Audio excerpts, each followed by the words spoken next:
Corporate social responsibility. Yes, students, I guess you must have heard this term before. It is popularly termed as CSR. This is Suzanne Khanna, and she leads the CSR team of the company she works.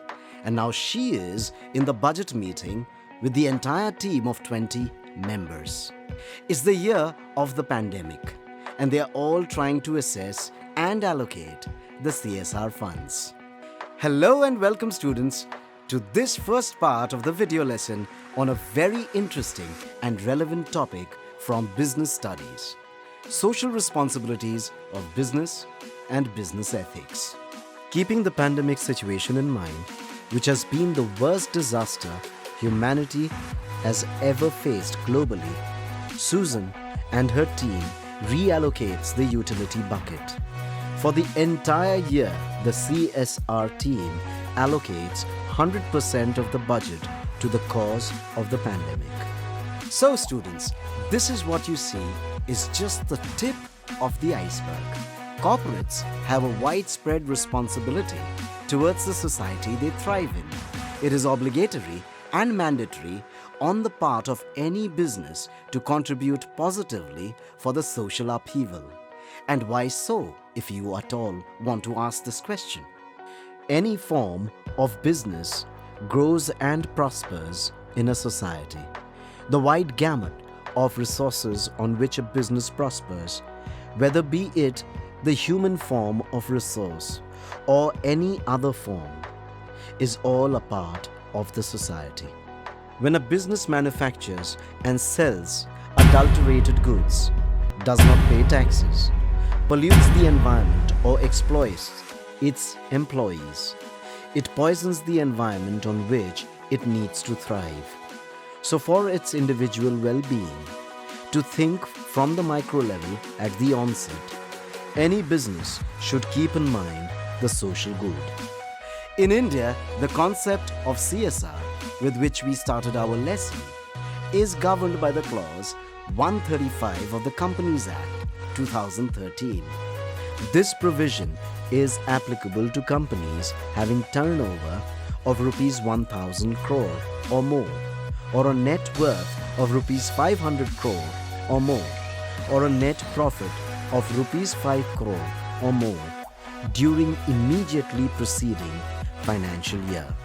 Even if we do not consider the CSR criterions, every business unit has an undercurrent of social obligations.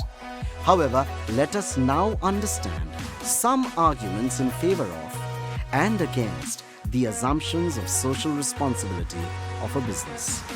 A healthy and prosperous business can reside only in a healthy and prosperous society.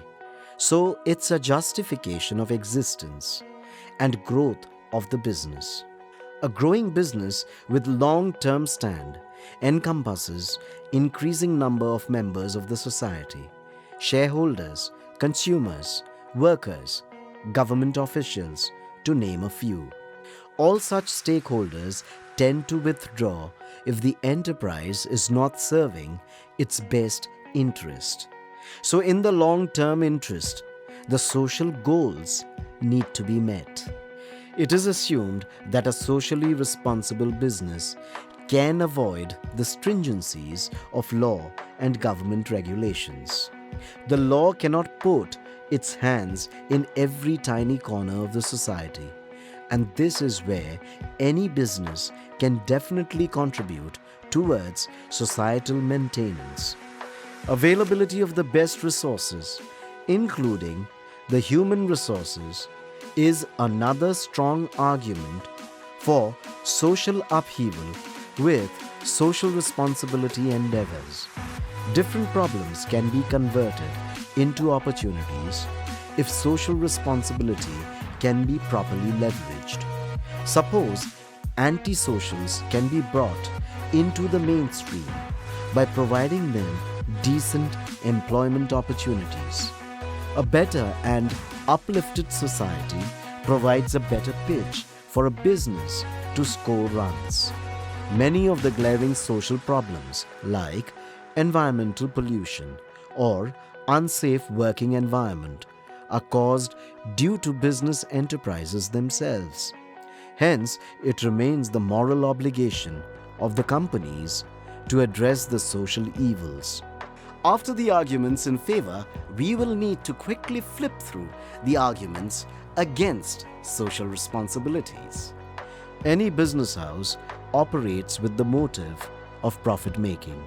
Social responsibility agenda restricts the profit maximization theory of any business. The business houses ultimately passes on their social obligatory costs to the consumers through a pricey product. So customers suffer unnecessarily in such situations. Solution to every social problems are not always available to entrepreneurs and business houses. There must be specialized agencies for redressal of social issues. Sometimes there is a lack of support from public at large to solve social issues through business houses. With the argument, students, we now have to end this part of the lesson. For the other aspects of social responsibilities, please keep watching the remaining parts. Till then, happy learning.